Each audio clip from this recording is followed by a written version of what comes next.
Palavra da Verdade, com Hernandes Dias Lopes. Meus amados, vamos abrir a palavra de Deus na carta de Tiago, capítulo 3. Tiago, capítulo 3.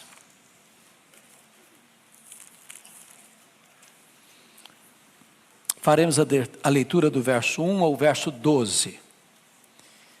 E peço a gentileza de, após a leitura do texto, permanecer com a sua Bíblia aberta nesta passagem. Meus irmãos, não vos torneis muitos de vós mestres, sabendo que havemos de receber maior juízo.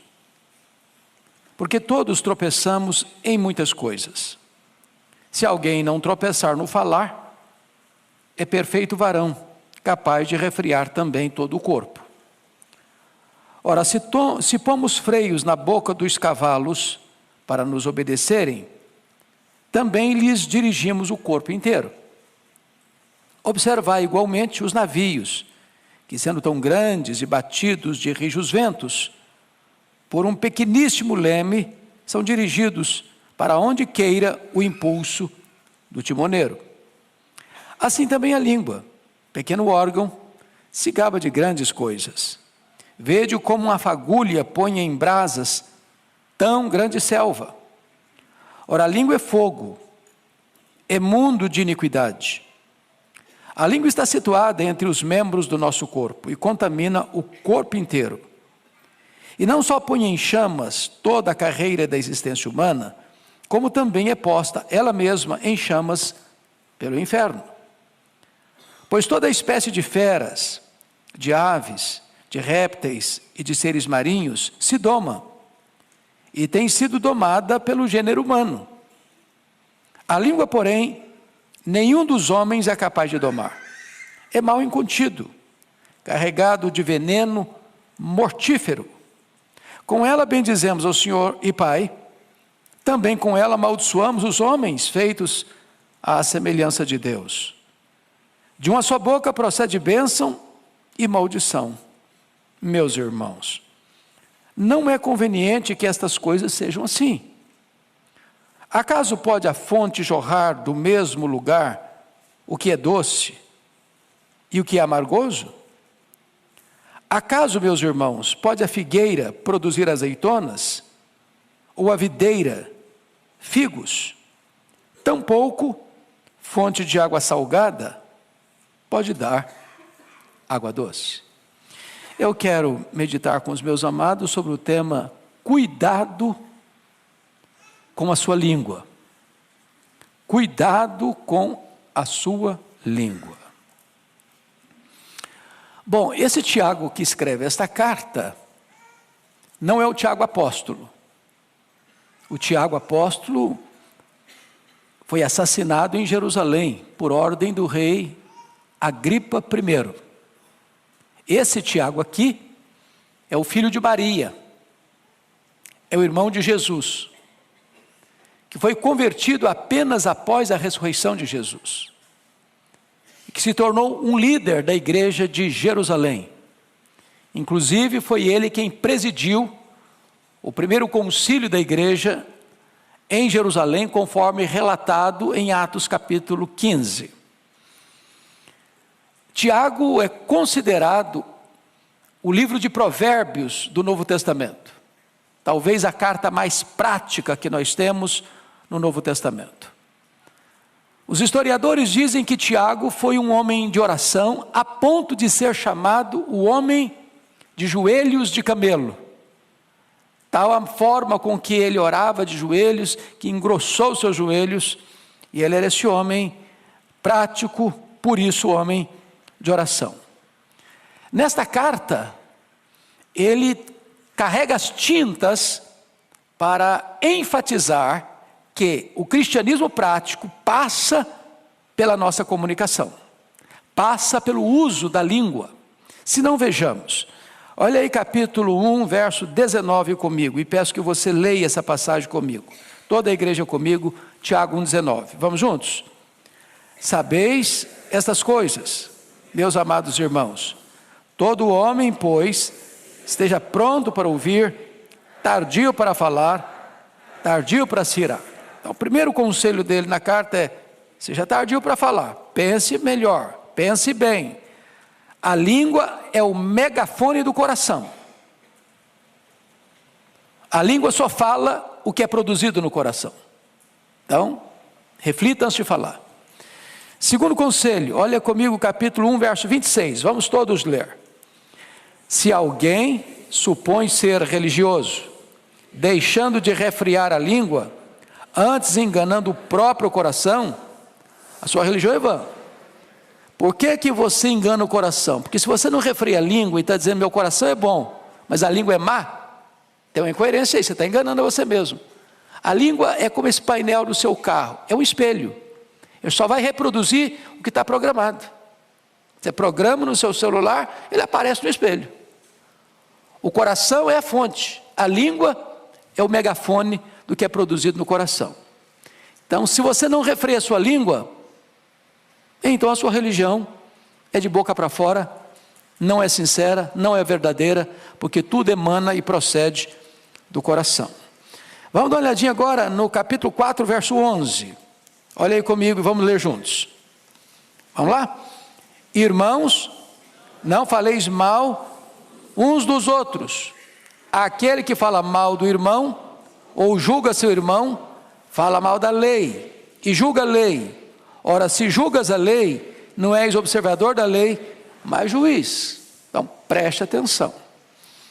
Sobretudo nesse tempo de tanta polarização política, ou de tantas tensões no Brasil, às vezes nós corremos o risco de sermos escolhidos falando mal.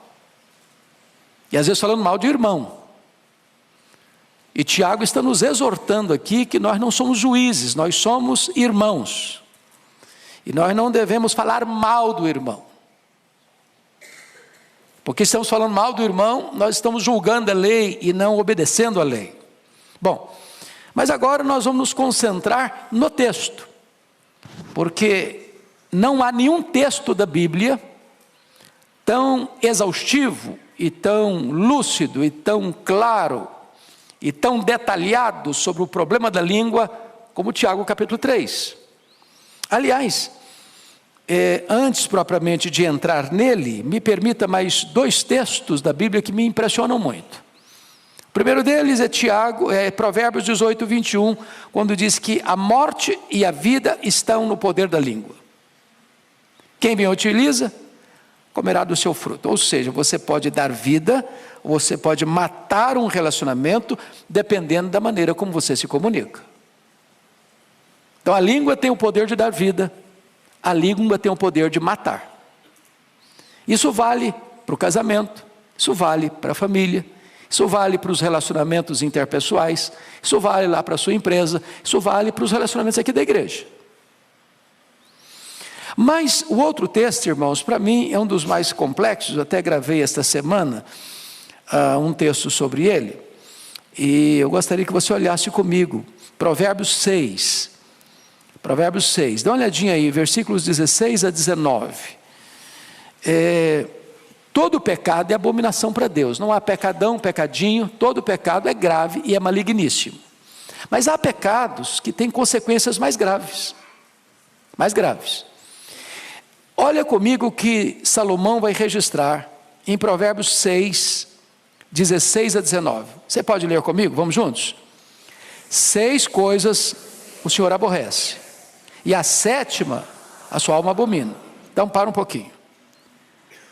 Então, tem 6 pecados que ele vai listar aqui que Deus aborrece.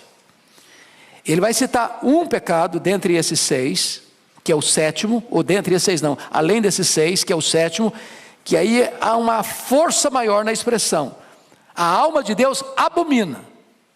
Então vamos aos 6 que Deus aborrece.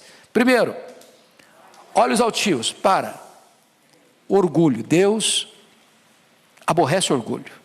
Segundo, língua mentirosa, mentira. Deus aborrece mentira. Terceiro, mãos que derramam sangue, inocente, assassinato, desde a vida intrauterina, em qualquer fase da vida. Deus aborrece. Quarto, coração que trama projetos iníquos, maldade, Deus aborrece. Quinto, pés que se apressam a correr para o mal, violência, Deus aborrece. Sexto, pecado que Deus aborrece, testemunha falsa que profere mentiras, perjúrio. Último pecado, sétimo, esse a alma de Deus abomina, ou seja, para Deus é mais grave do que orgulho, para Deus é mais grave do que mentira, para Deus é mais grave do que assassinato, para Deus é mais grave do que violência, para Deus é mais grave do que perjúrio. O que é que a alma de Deus abomina? Vamos lá? E o que semeia, contendas entre irmãos. Para um pouquinho agora para pensar, quão grave é isso aos olhos de Deus. É por isso que Tiago diz que se você não refreia a sua língua, enganando o seu coração, a sua religião é vã. Então, dito isto, vamos agora para Tiago 3, que é o texto em pauta.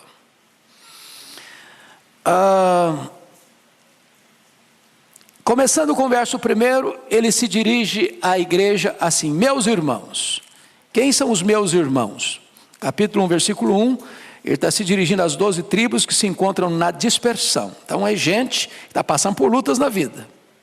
Quando você está passando por lutas na vida, sobretudo injustiça, porque dispersão significa que o cara teve a sua casa saqueada, seus bens sequestrados, ele está perambulando pelo mundo, ele está passando uma situação difícil, e ele então se dirige a essa comunidade, diz: meus irmãos, não vos torneis muitos de vós mestres, sabendo que havíamos de receber maior juízo. O que ele está dizendo? Que se você ocupa uma posição de destaque, de liderança, a régua vai ficar lá em cima.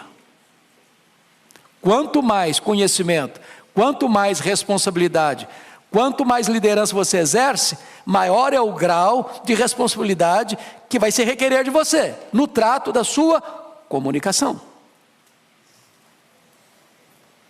Então o fato de você ser um líder não isenta você de responsabilidade, ao contrário, aumenta a sua responsabilidade na comunicação. Vamos ao verso 2. Leia comigo o verso 2. Porque todos tropeçamos em muitas coisas.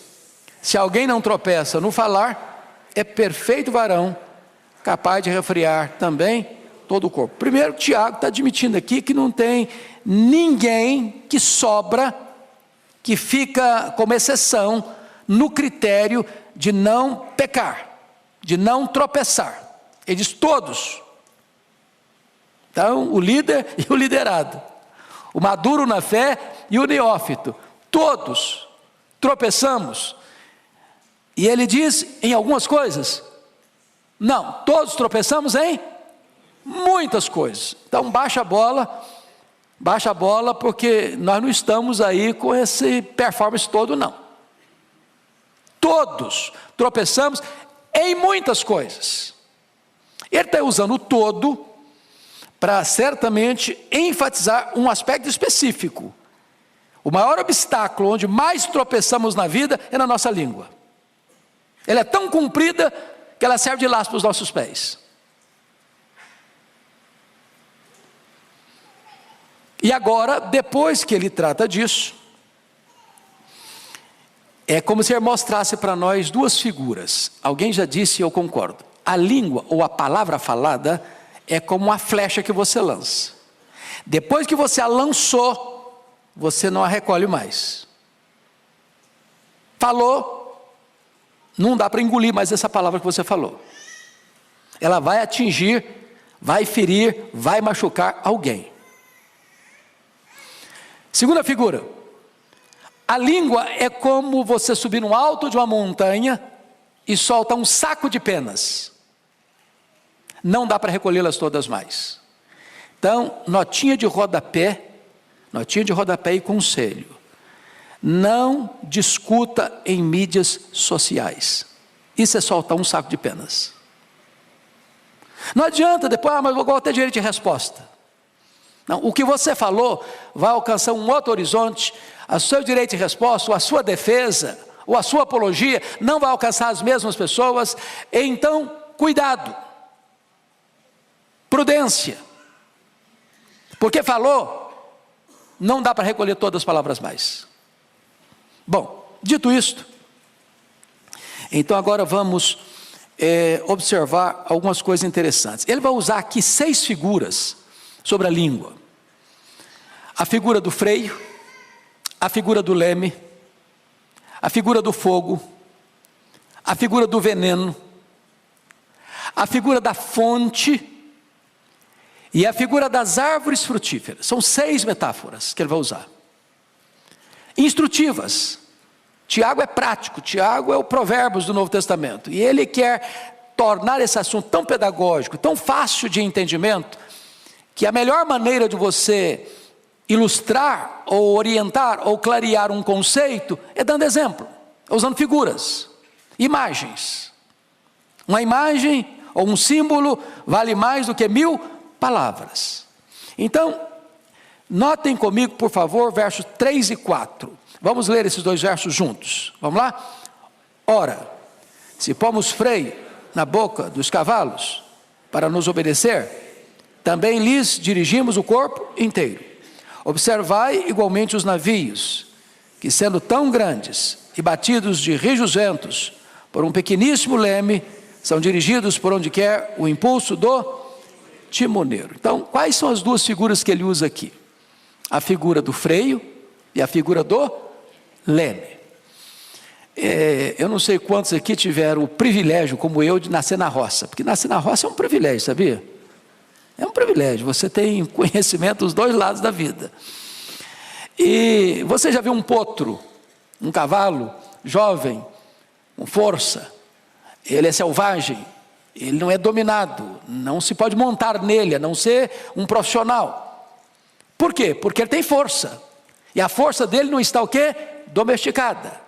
E ele é um risco, ele é uma ameaça, ele é um perigo. Ele vai usar a força dele para ferir você, para derrubar você, para machucar você. Mas acontece que tem profissionais, são os domadores, e botam um freio na boca dele. Daqui a pouquinho ele é domesticado. Uma criança pode subir nesse cavalo, ele tem a mesma força, ele tem o mesmo potencial, ele tem a mesma capacidade, mas agora ele obedece comando.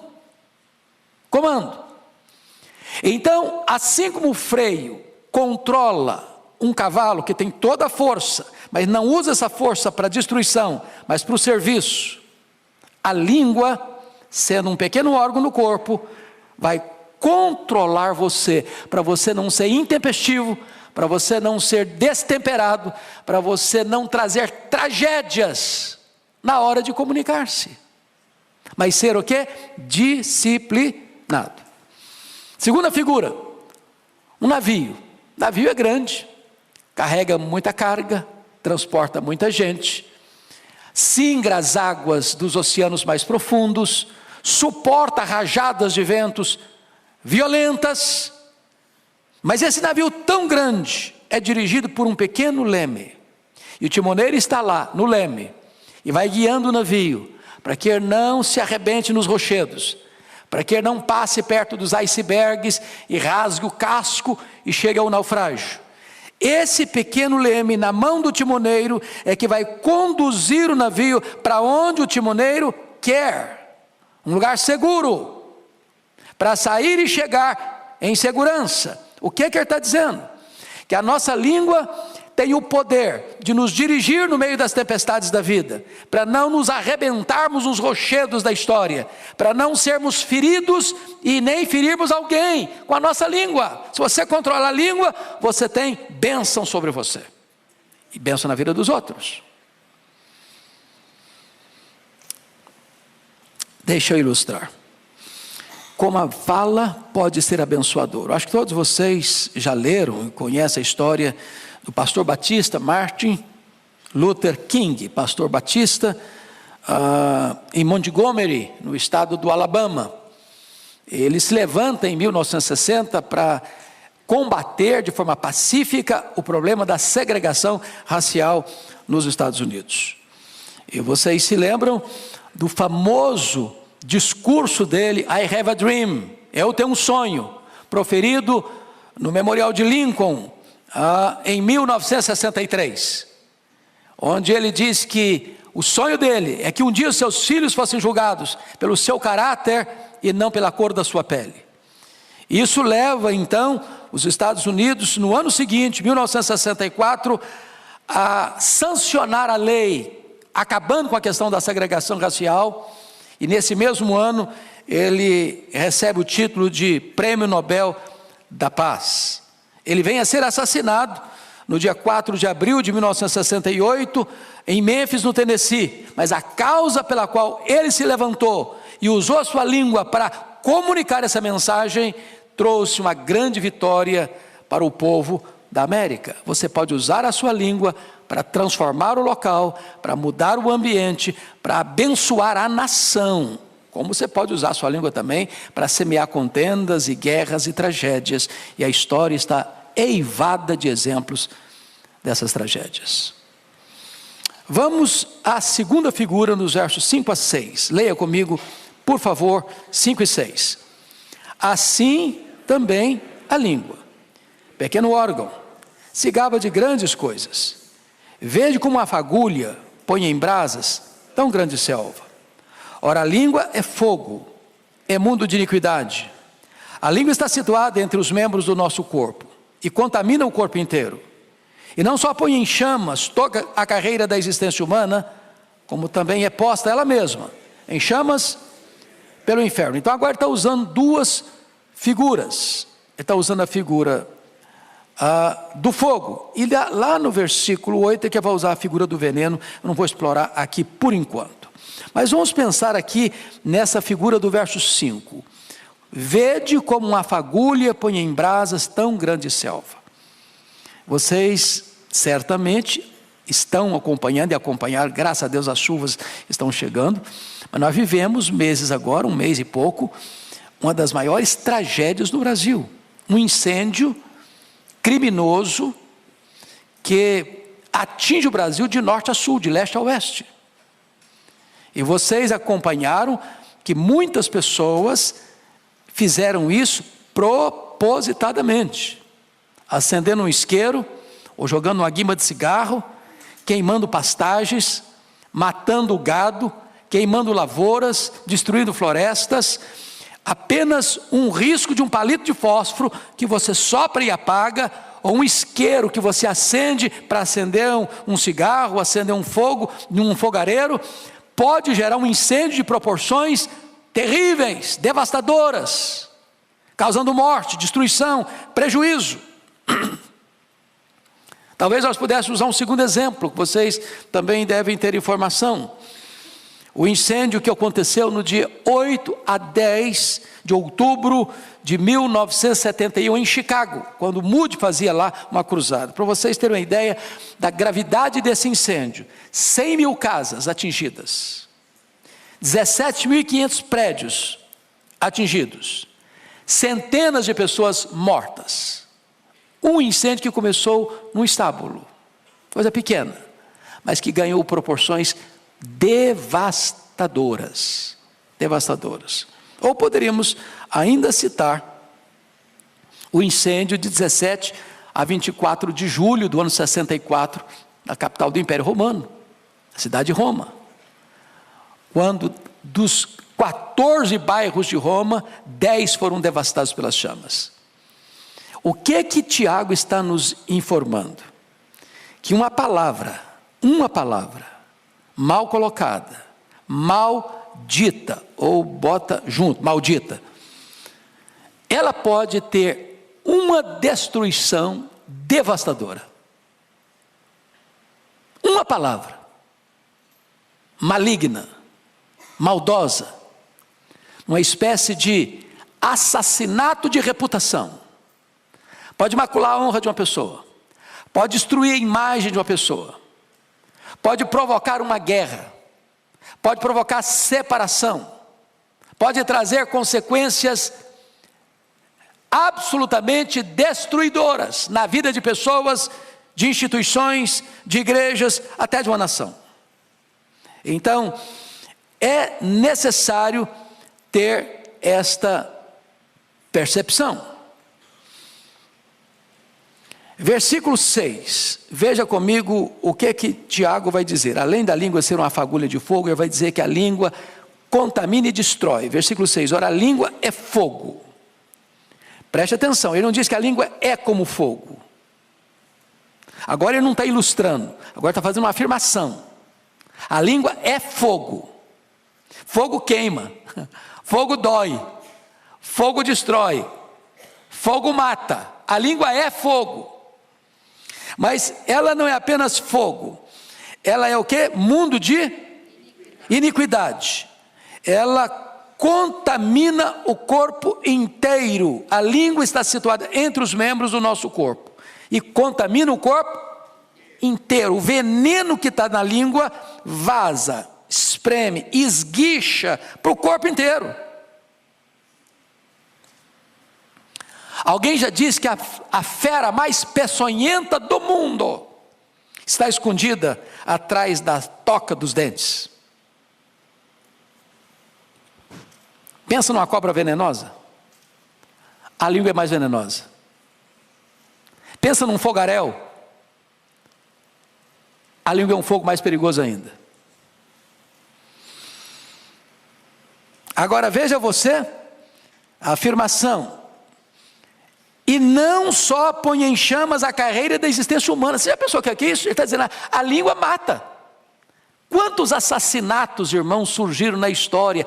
Quantas guerras, levando milhares de pessoas à morte, foram produzidas pela língua, pela mentira, pelo perjúrio, pela falsa acusação, pela maledicência, pela fofoca. Ela põe fim à existência da carreira humana, ou seja, ela mata, ela destrói. Agora o que vai acontecer com ela? Versículo 6, como também é posta ela mesma em chamas pelo inferno, ou seja, ela condena ao inferno a própria pessoa que fala. A pessoa que fala é um instrumento do inimigo, e ela arrasta a própria pessoa para a destruição do inferno. Então, ela contamina e destrói. Então, ela é fogo, é uma fagulha pequena que incendeia uma selva, ela contamina e destrói. Terceiro lugar, a língua é indomável. Vamos ao verso 7 e 8, leia comigo por favor. Pois toda espécie de feras, de aves, de répteis, de seres marinhos, se doma, tem sido domada pelo gênero humano. A língua, porém, nenhum dos homens é capaz de domar. É mal incontido, carregado de veneno mortífero. Vamos pegar só até impossível de domar. Então, ele está usando aqui uma possibilidade, um fato, uma realidade. Deus criou o homem, colocou o homem no jardim, deu ao homem a capacidade de dar nome aos animais e mais, de dominar sobre as aves dos céus, sobre os animais da terra e sobre os peixes do mar. Ou seja, o homem recebe o poder de Deus para domesticar e dominar os animais voláteis, os animais terrestres e os animais aquáticos. O homem tem esse poder e de fato o homem tem exercido esse papel. Ele doma mesmo as aves dos céus, os animais da terra e os peixes do mar. O homem tem essa habilidade, essa gestão, esse governo concedido pelo próprio Deus. Agora, depois de fazer essa declaração tão ampla, ele diz assim: a língua, porém, nenhum dos homens é capaz de domar. Quantos homens não conseguem domar a língua? Quantos? Nenhum. Então baixa a bola de novo. Nenhuma pessoa nesse auditório, nem nas milhares de pessoas que estão nos assistindo, pode cruzar os braços. Isso aí não tem nada a ver comigo. Eu sou um perfeito varão que nunca tropecei na minha língua. Quem de nós ousa dizer que nunca errou?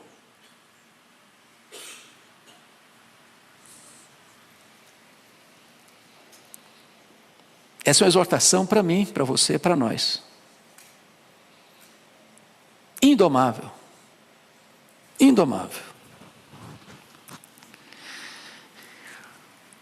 O pensador grego, Sócrates, tinha uma maneira de lidar com as pessoas que vinham trazer para ele notícias. Nós temos que tomar muito cuidado com as pessoas que vêm trazer notícias, porque elas querem nos informar, mas na informação vem uma dose de veneno. Não é assim? É o correio sem fio. E às vezes é o pecado que a alma de Deus mais abomina, é quem semeia contenda entre irmãos. E às vezes essa piedosa informação acontece até na reunião de oração, sabia? Tem que orar pelo fulano. O fulano está encrencado. Aí conta a história do fulano. Arrebenta com o fulano. Destrói a reputação dele. Joga farinha no ventilador. Para depois dizer que está pedindo oração. Cuidado. Cuidado. Muito cuidado. Então, o Sócrates diz o seguinte: quando alguém chegava com um comentário para ele, ele falou: tinha que passar por 3 peneiras. O cara veio trazer um comentário para você. A primeira pergunta: isso é verdade? Eu ouvi que é verdade. Bom, então você não tem certeza. Me contaram. Bom, então você está recebendo informação de segunda mão.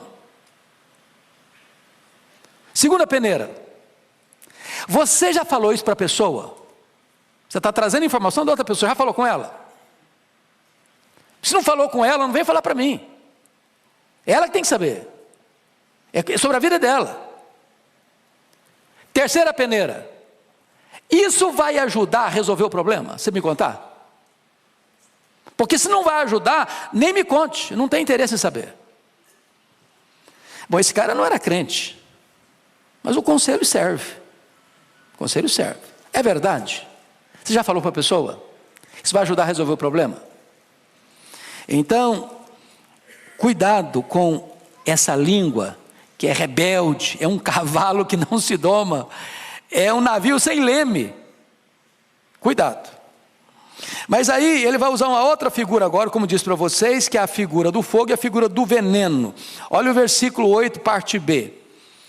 É mal incontido, carregado de veneno, o quê? Mortífero. Tem veneno que ele é mais ou menos mortífero. A pessoa fica doente, mas não morre de imediato. Agora, se você tomar um copo de arsênico, vai cair mesmo. Vai morrer mesmo. Então, o que ele está usando? As duas figuras que ele está usando é que tanto o fogo quanto o veneno são 2 instrumentos de quê? De destruição. De destruição. E ele está usando essas duas figuras para dizer para você que a língua tem esse poder destrutivo. Uma pequena dose mata e destrói. Mas ele vai usar uma quinta figura aqui ainda. Versículo 9 e 10. A língua é incoerente. Leia comigo o versículo 9 e 10. Vamos lá? Com ela bendizemos ao Senhor e Pai. Também com ela amaldiçoamos os homens, feitos à semelhança de Deus. De uma só boca procede bênção e maldição. Meus irmãos, não é conveniente que essas coisas sejam assim. Então, ele está usando aqui 2 realidades e dando um conselho. Quais são as 2 realidades? É que a língua é incoerente. Como assim incoerente? Com ela nós bendizemos a Deus. Aqui no culto público. Ali no pátio, ali embaixo, a gente já fala mal do irmão.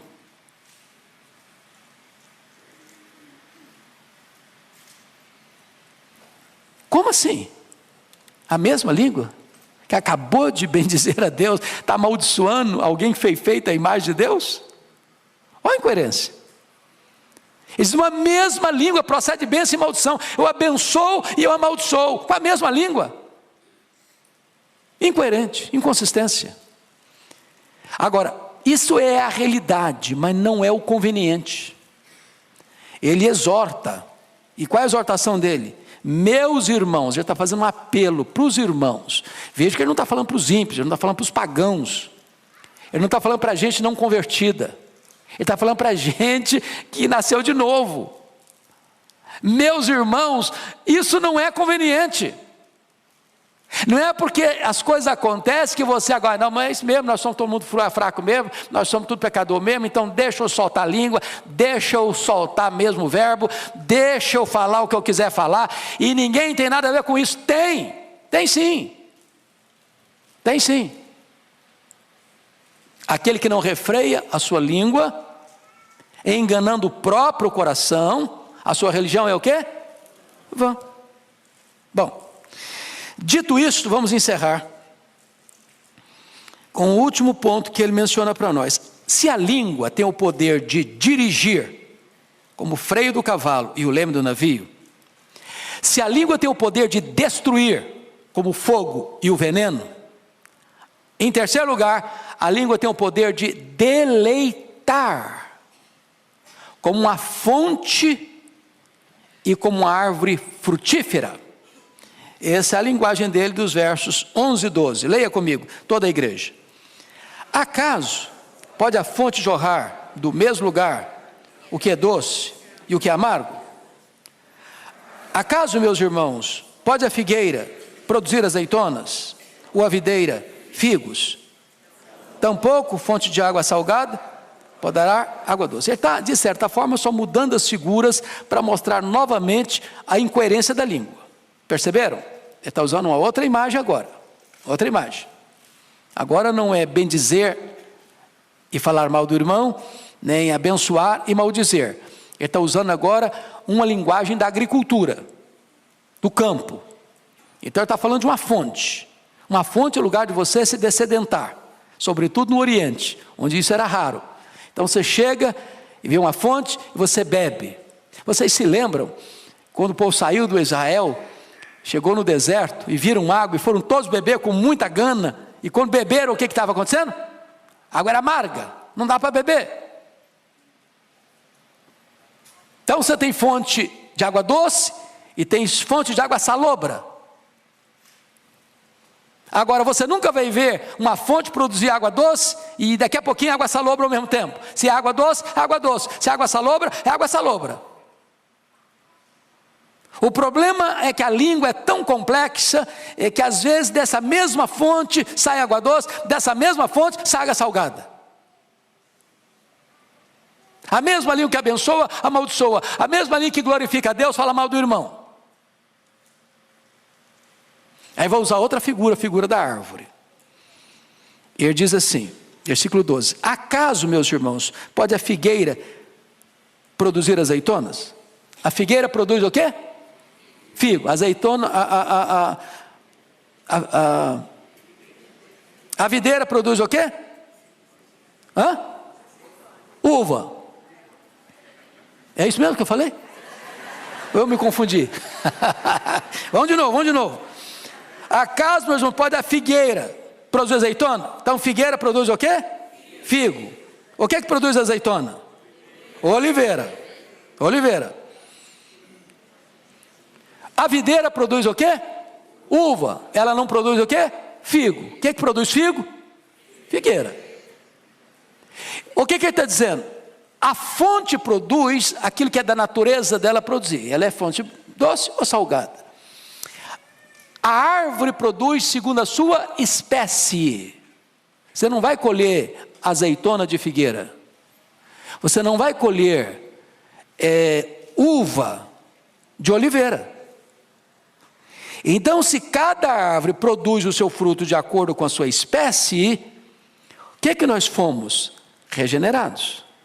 Nós somos coparticipantes da natureza divina. Nós temos agora um novo coração, uma nova mente, uma nova vida, pertencemos a uma nova família, uma nova pátria, somos o povo de Deus. E aí ele está concluindo dizendo o seguinte: assim como é incoerente com a mesma boca você exaltar a Deus e falar mal do irmão, com a mesma boca você abençoar e amaldiçoar, assim como é incoerente, ele diz, uma figueira produzir azeitona e uma videira produzir figo, porque foge à natureza da árvore, também ele diz assim, tampouco fonte de água salgada pode dar água doce. Ele encerra não favorecendo a ideia de que vamos continuar sendo incoerentes. Ele encerra dizendo, não é conveniente, gente, não é conveniente. Então, que Deus tenha misericórdia de nós, né? Que Deus tenha misericórdia de nós. Talvez nós pudéssemos dizer como Davi, que as palavras dos meus lábios, o meditar do meu coração, sejam agradáveis na tua presença. Você pode abençoar, você pode ter uma palavra terapêutica, as pessoas podem sair de perto de você mais animadas com a vida, mais encorajadas a viver. Você pode ter na sua língua a medicina e não o veneno. Você pode ser um construtor de pontes, não um cavador de abismos. Você pode ser um ministro da reconciliação e um pacificador e não um gerador de conflitos e contendas. Que Deus nos ajude. Amém.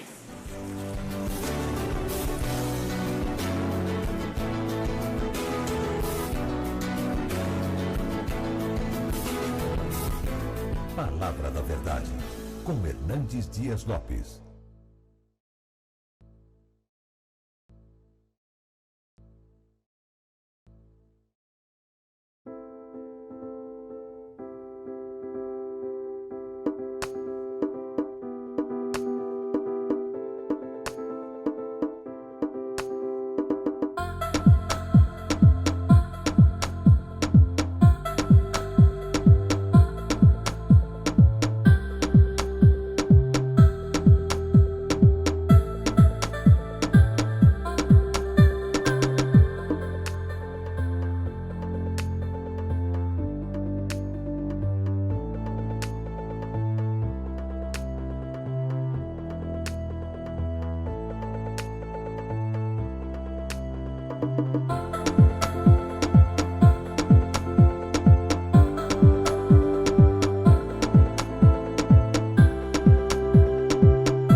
Palavra da Verdade, com Hernandes Dias Lopes. Nós estamos acolhendo com muito carinho as irmãs, mães de oração, mulheres que têm se colocado na brecha em favor de seus filhos, filhos do coração, e têm se prostrado diante de Deus para ver os seus filhos de pé na presença de Deus. Hoje eu não vou pregar um sermão como normalmente faço, uma mensagem expositiva, mas vou tratar de um tema que é a oração. E o texto que eu vou ler está em Tiago capítulo 5, verso 16, a parte B do versículo. E esse texto é uma referência à necessidade de orarmos uns pelos outros, e depois exemplificado pela vida de oração do profeta Elias. Mas o verso 16, a parte B, está escrito: muito pode, por sua eficácia, a súplica do justo. Vamos repetir isso? Muito pode, por sua eficácia, a súplica do justo. É um fato que Deus é soberano. É um fato que Deus faz todas as coisas conforme o conselho da sua vontade. É um fato que Deus está assentado no trono e tem as rédeas da história em suas mãos. É um fato que a vontade de Deus prevalece.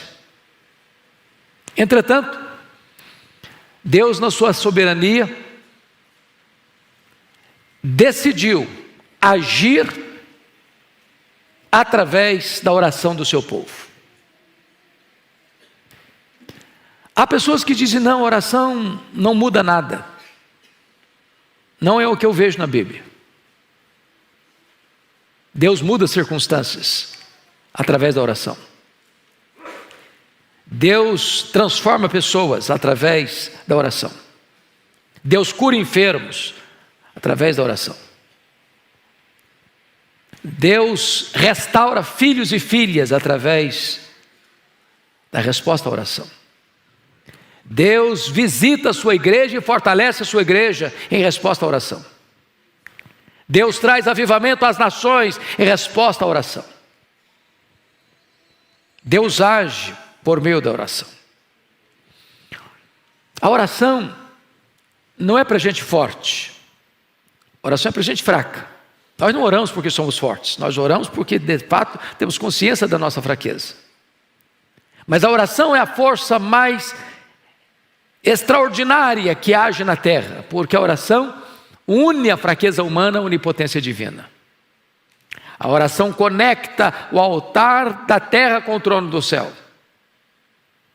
Quando o incenso do altar da oração sobe, retorna do trono para a terra em termos das intervenções soberanas de Deus na história. É verdadeiro a frase: quando a igreja ora, o céu se move, a terra treme e coisas extraordinárias acontecem na história. Então eu lhe faço uma pergunta nesta noite: você de fato crê que Deus age por meio da oração? É preciso dizer, não é a oração que é poderosa. Poderoso é o Deus que responde à oração. Mas você crê nisso? Me lembro certa feita que escutava uma palestra e o palestrante, depois de discursar de forma profunda e até bela sobre muitos pontos da doutrinária cristã, colocou no seu esboço resto, no final do seu esboço, e disse que a oração é resto. Será que os patriarcas pensaram assim? Será que os profetas pensaram assim? Será que os apóstolos pensaram assim? Será que os pais da igreja pensaram assim? Será que os reformadores, os avivalistas, os missionários pensaram assim? E quando eu abro as Escrituras, eu vejo Abraão orando. E Deus livrando o seu sobrinho Ló da condenação de Sodoma e Gomorra em resposta à oração de Abraão. Quando eu abro a Bíblia, eu vejo Isaac orando e Deus curando a sua mulher Rebeca da esterilidade. Quando eu abro a Bíblia, eu vejo Jacó orando com lágrimas, pedindo misericórdia, e Deus mudando a história dele e salvando a vida dele aos 97 anos no Val de Jaboque. Quando eu abro a Bíblia, eu vejo Moisés se colocando na brecha diante de Deus em favor de Israel, porque Deus estava para destruir aquela nação e começar um outro povo, e Moisés se coloca na brecha: meu Deus, perdoa este povo, Senhor, ou então não quero ter meu nome escrito no teu livro. Eu vejo Samuel dizendo para a nação: longe de mim pecar contra o meu Deus, deixando de orar por vós. Quando eu abro a Bíblia, eu vejo Ana, uma mulher estéril, uma mulher que é afligida pela sua rival Penina, que é incompreendida pelo seu pastor, o sacerdote Eli, que é desencorajada pelo seu marido a desistir do seu projeto de ser mãe, mas ela derramando a sua alma diante de Deus, entendendo que Deus, em resposta da oração, pode reverter a sua enfermidade e pode fazer dela uma alegre mãe de filhos. Quando eu abro a Bíblia, eu vejo, meus irmãos, o rei Ezequias em lágrimas, chorando diante de Deus, pedindo uma cura de uma doença incurável e pedindo a libertação de um exército poderoso que entrincheirava Jerusalém. Quando eu abro a Bíblia, eu vejo Elias orando ao Senhor, e em resposta à oração de Elias, os céus se fecham, trazendo juízo sobre Israel. Eu vejo Elias orando e Deus ressuscitando o filho de uma viúva. Eu vejo Elias orando e Deus mandando fogo do céu, provando que só Ele é Deus. Eu vejo Elias orando e as torrentes caindo na terra, restaurando aquela nação. Quando eu abro a Bíblia, eu vejo o Eliseu orando, diz: Deus, abra os olhos desse moço para que ele veja. E quando os olhos de Geazi são abertos, ele percebe que maiores são aqueles que estão conosco do que aqueles que estão contra nós. Quando eu olho a Bíblia, eu vejo Jesus orando ali no Jordão e o céu se abrindo. Eu vejo Jesus orando e jejuando no deserto e ele vencendo a Satanás. Eu vejo Jesus orando, chorando e sangrando no Getsemane, entrando ali angustiado, mas saindo ali revestido de poder para enfrentar a cruz. Quando eu abro a Bíblia, eu vejo Jesus orando na cruz do Calvário, no final, no epílogo da sua vida terrena, Ele está orando. Quando eu olho a Bíblia, eu vejo Jesus assentado no trono como nosso grande sumo sacerdote, vivendo sempre para interceder por nós. Eu olho a Bíblia e eu vejo Paulo orando na prisão, orando dentro de um porão de um navio, orando numa praia, orando num templo, orando na praça, orando na masmorra, orando e orando. Quando eu olho a história da igreja, eu vejo os pais da igreja orando, Policarpo, Irineu, João Crisóstomo, Aurélio Agostinho. Quando eu abro o livro da história, eu vejo os nossos irmãos pré-reformadores orando, John Wycliffe, John Hus, Jerônimo Savonarola.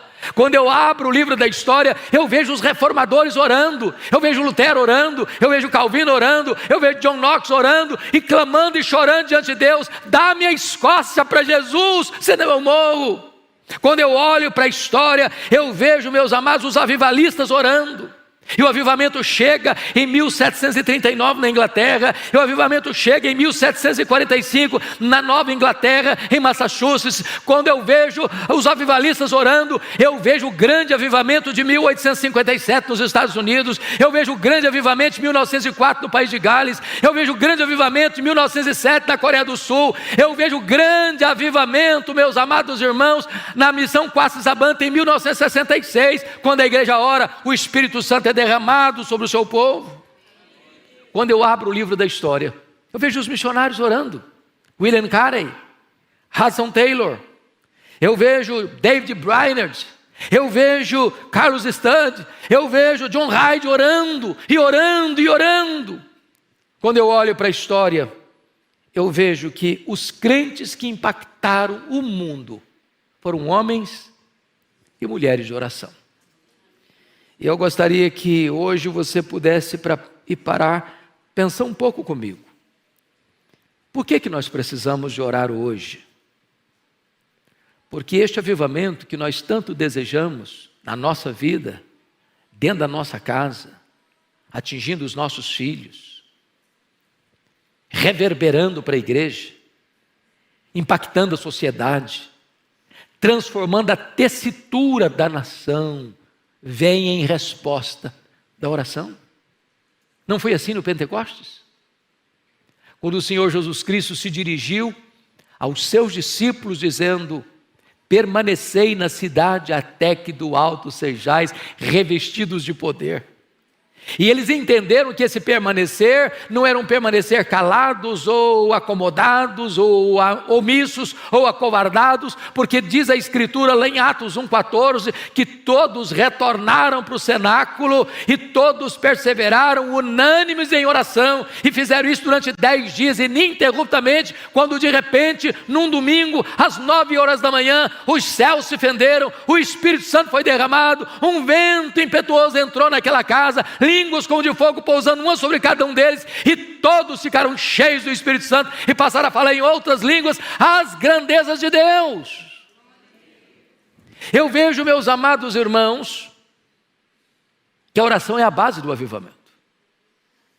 Está escrito lá em 2 Crônicas 7,14: se o meu povo, que se chama pelo meu nome, se humilhar e orar e me buscar e se converter dos seus maus caminhos, então eu ouvirei dos céus, perdoarei os seus pecados e sararei a sua terra. Eu encontro na Escritura lá em Isaías 44,3 que Deus vai derramar água sobre o sedento e derramar torrentes sobre a terra seca. Deus quer um povo que tenha sede dele, que tenha fome dele, que o anseie mais do que as riquezas deste mundo. E então, quando a terra estiver seca e quando o povo estiver sedento, Deus manda água sobre o sedento, Deus manda torrentes sobre a terra seca.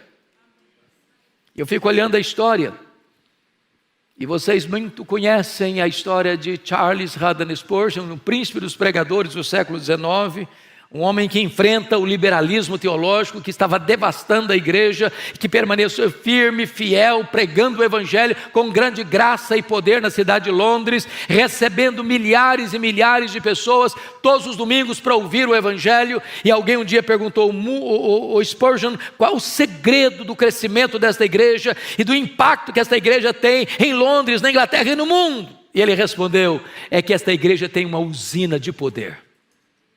E perguntaram: o que significa isso, uma usina de poder? Ele respondeu: esta igreja tem uma reunião de oração toda segunda-feira, onde centenas, onde milhares de pessoas vêm para buscar a face de Deus. E tem mais, no baixo do púlpito, onde estava o púlpito, havia uma sala, e ali tinham os irmãos que enquanto ele pregava, os irmãos oravam, e quando ele sentia que precisava mais de poder, ele batia o pé no assoalho, e isso soava lá embaixo, e eles fortaleciam ainda mais o clamor aos céus, e desta maneira ele entendia que não há poder na palavra, a não ser que haja um povo comprometido com oração, porque não há púlpito com poder, com bancos vazios de oração.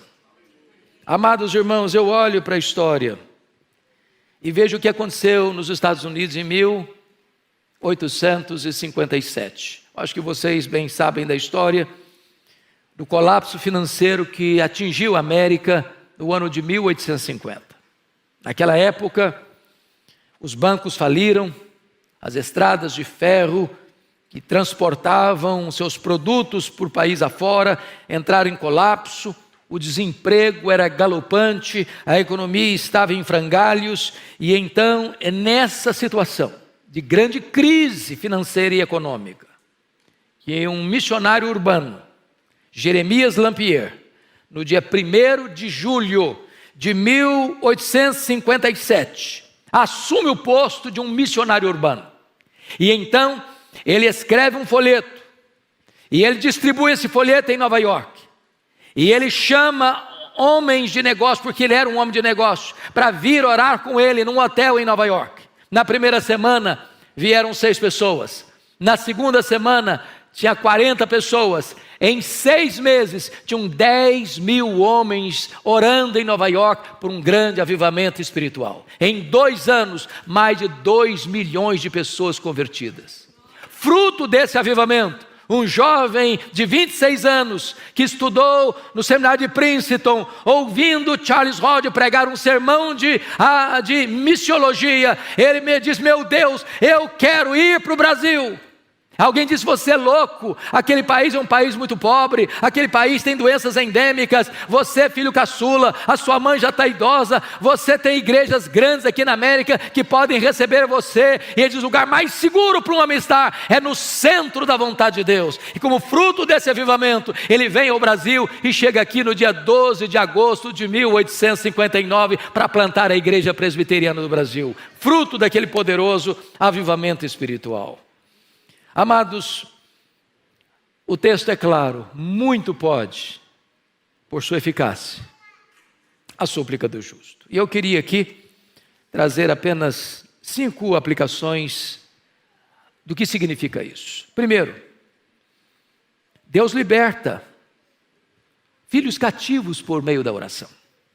Nós estamos aqui porque mães têm se levantado para colocar diante de Deus os seus filhos. E quantos filhos foram alcançados pela graça? Porque mães estiveram na brecha, sem duvidar, com perseverança, como aquela mãe cananeia, cuja filha estava endemoniada.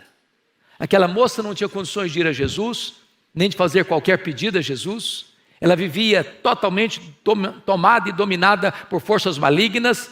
A sua mãe, embora gentia, a sua mãe, embora não tivesse tanto conhecimento, mas ela vai a Jesus, e ela clama a Jesus, e ela insiste com Jesus, e ela persevera em buscar a Jesus, e um milagre acontece na sua vida.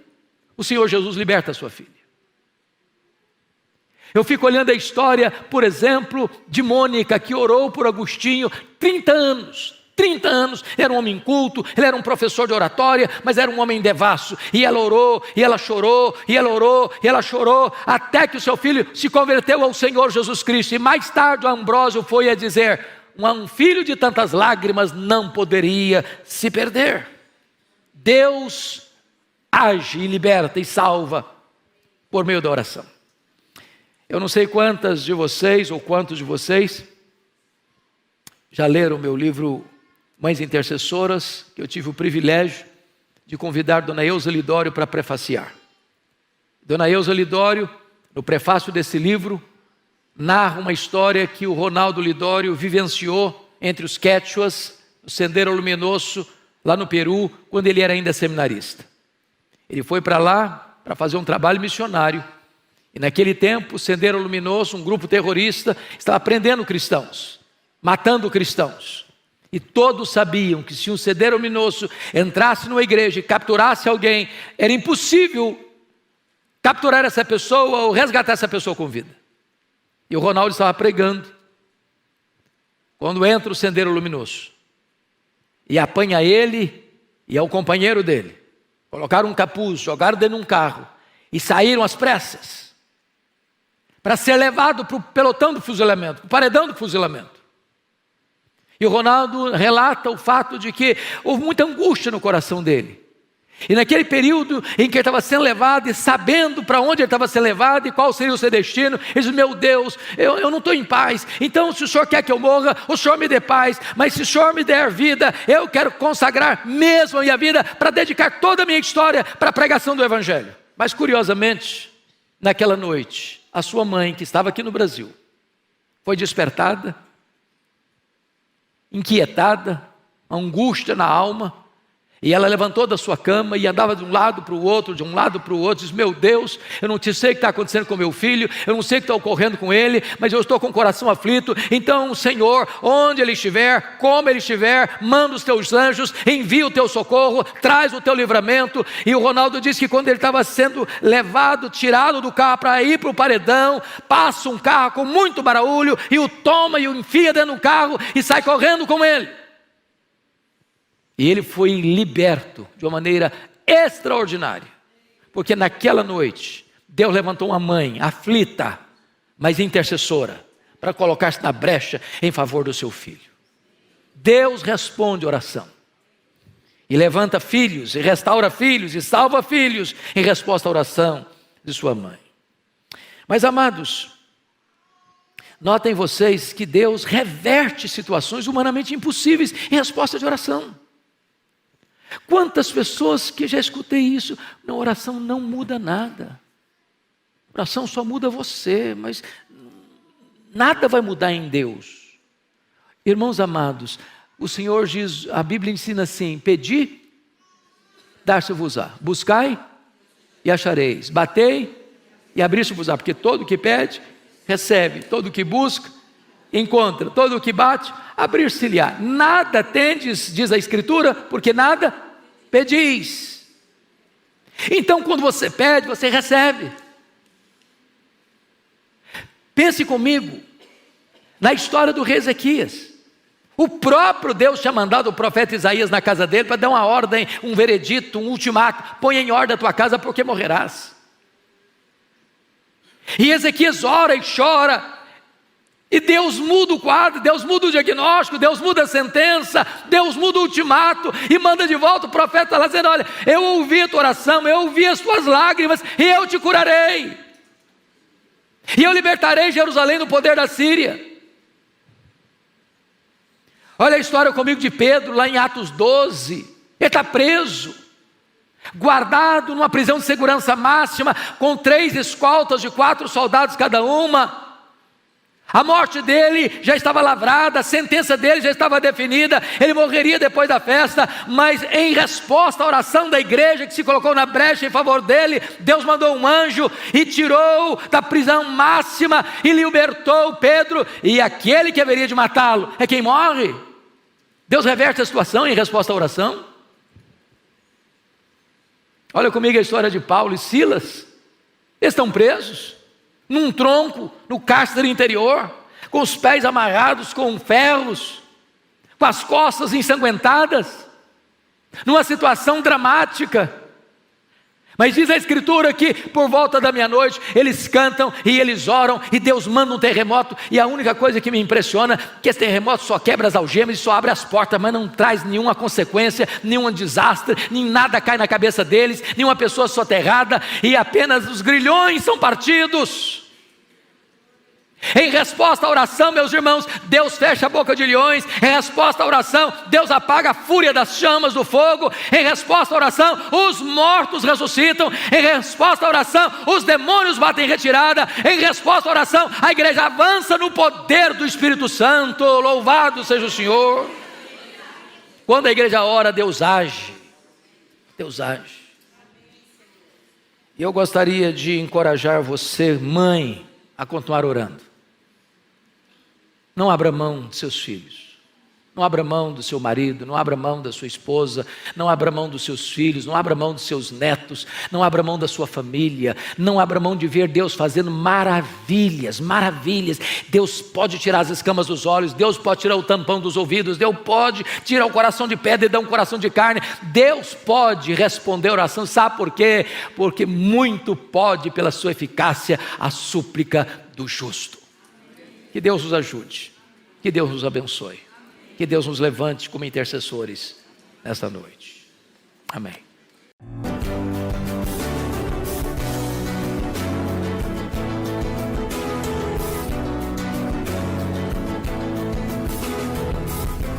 Palavra da Verdade, com Hernandes Dias Lopes.